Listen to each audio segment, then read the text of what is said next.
Senhoras e senhores, inicialmente a nossa saudação fraterna a todos, o nosso carinho, o nosso respeito a todos que nos assistem neste momento.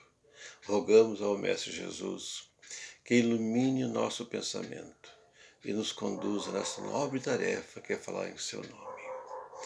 Inicialmente nós queremos desejar felicidades, parabéns aos trabalhadores dessa casa, Sociedade Espírita Caridade e Fé, por mais um ano de seu aniversário.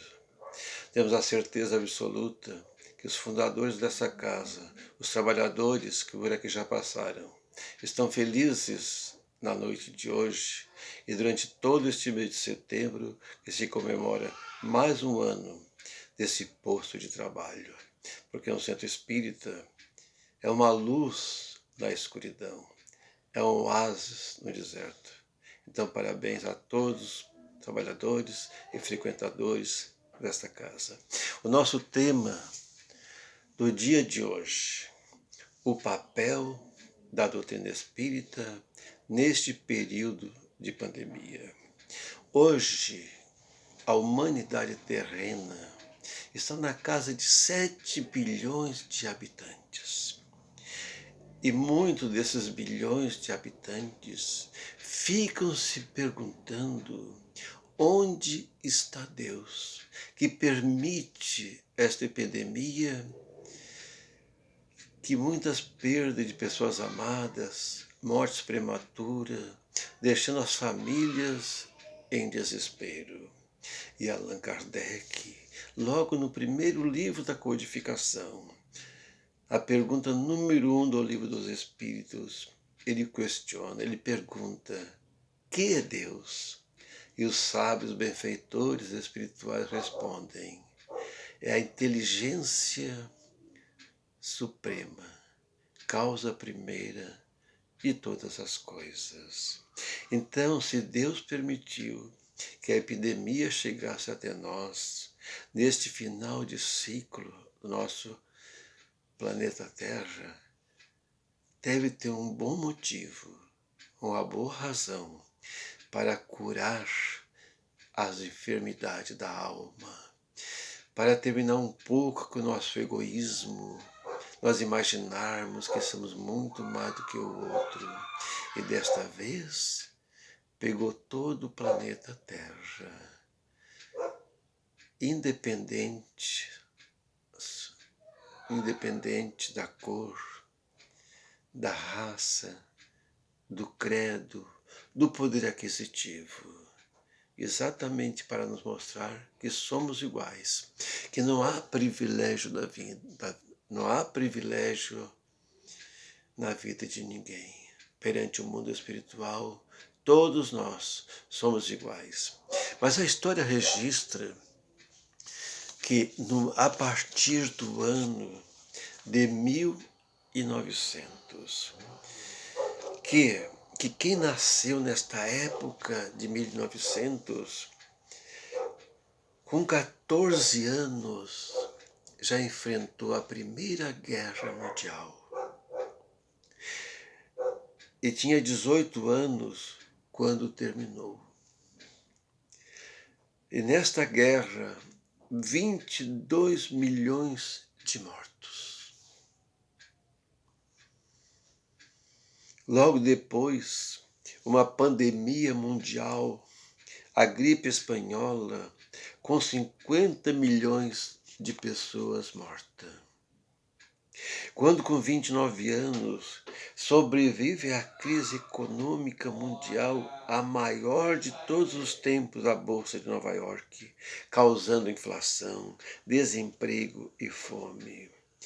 Quando esse grande número de habitantes da Terra imaginavam que já tinham passado por tudo, quando estavam com 39 anos, começa a Segunda Guerra Mundial, que se estende de 1939 a 1945, com saldo de 60 milhões de mortos, Só no Holocausto morreram 100 milhões de irmãos nossos, judeus.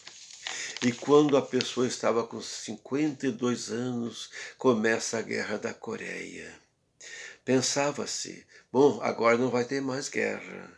E quando, com 64 anos, começa a Guerra do Vietnã e termina quando a pessoa estava com 75 anos.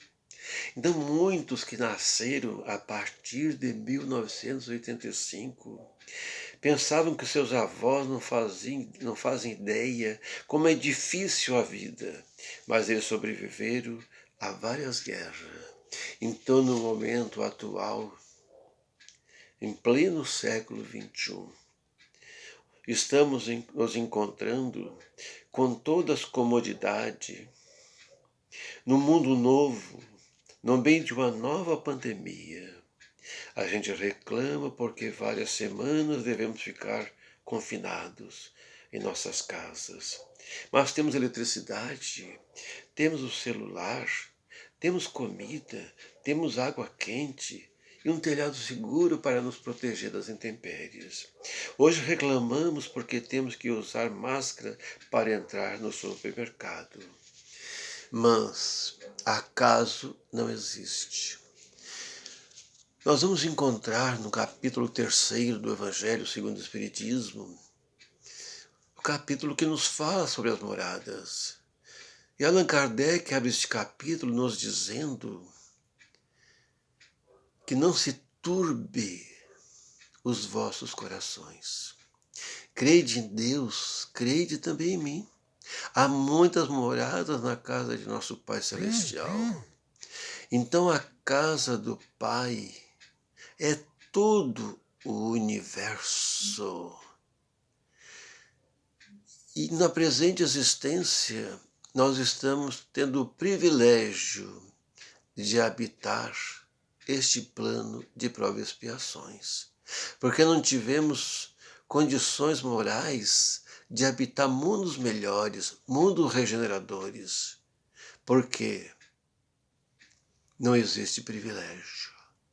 Aqui neste planeta, nós tivemos a felicidade de encontrar um pai e uma mãe para nos fornecer um corpo físico, para que mais uma vez fôssemos agraciados com a bênção da reencarnação.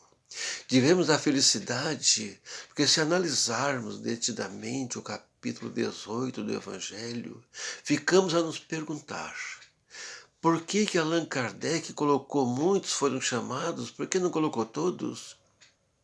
Porque nem todos ofereciam condições de reencarnar. E nós já tínhamos condições de ser chamados. Então, mas muitos dos chamados não serão escolhidos. E este capítulo nos chama bastante atenção, porque Jesus vai nos dizer: aquele que ouve a minha voz é semelhante ao homem que constrói a sua casa em cima de uma rocha, porque ele está com a fé raciocinada, sabe perfeitamente e confia nos ensinamentos de Jesus Cristo, que é o nosso modelo e guia da humanidade. Se tudo emana do Criador, é porque realmente nós estamos precisando, e precisamos confiar no Pai. E logo em seguida, ele vai nos dizer que todo aquele que ouve a sua voz e não as pratica é semelhante ao homem que constrói a sua casa na areia movediça. Na primeira tempestade, no primeiro grau de dificuldade, ele se perde. Deixa de acreditar em Jesus Cristo, que é o modelo e guia da humanidade. Então observamos que hoje, ser espírita, nós nos sentimos um privilegiado por conhecer essa doutrina. Porque quando Jesus aqui passou, nós vamos encontrar na Gênesis, capítulo 17, item 47, sinais dos tempos. E lá encontramos uma passagem maravilhosa, que Mateus, no seu capítulo 24, versículos 6 a 8, recolheu os ensinamentos de Jesus. Que quando houverem rumores de guerra, maremotos, terremoto, ainda não será o fim. É apenas o começo das dores. E dizia o Mestre Jesus: tratai-vos de não vos perturbar, porque o mundo em que vivemos, os bancos escolares que frequentamos, nos trazem a verdade do mundo, a verdade do homem, mas não nos traz a verdade dos benfeitores espirituais, não nos traz a verdade que Jesus nos trouxe. Então, quando João, em seu capítulo 8, versículo 32, recolhe essa passagem do Mestre Nazareno: conhecereis a verdade e ela vos libertará. Então, hoje, a doutrina espírita está nos mostrando que a vida continua no além-túmulo e cada um de nós vamos conquistarmos moradas mais elevadas, mais confortável, onde já predomina a bondade e não a maldade, como no planeta Terra, dependendo de nossos esforços. Então imaginamos que o nosso planeta Terra fosse, mas ele é um estabelecimento de ensino. Então vamos pegar simbolicamente, não é, um estabelecimento de ensino aqui em Porto Alegre, que a Casa do Povo determina, aprova uma lei, que a partir de determinado ano deixará de ser um segundo grau para ser uma faculdade. Mas todos aqueles que estiverem no último ano e forem capacitados para ali permanecer, para fazer uma faculdade, ali ficarão. Os demais vão ter que arrumar um novo colégio. Assim vai acontecer com essa passagem, com esse final de ciclo da Terra também. Aqueles que não tiverem condições de permanecer neste mundo, que hoje é um planeta de prova e expiação, mas será mais um mundo de regenerador, onde vai predominar o bem, vai ter que buscar uma outra morada.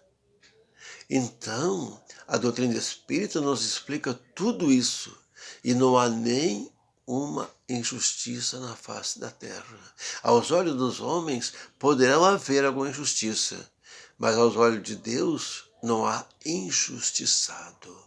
Então, nosso habitat, como nós somos espíritos imortais, não somos este corpo físico, não é aqui na Terra.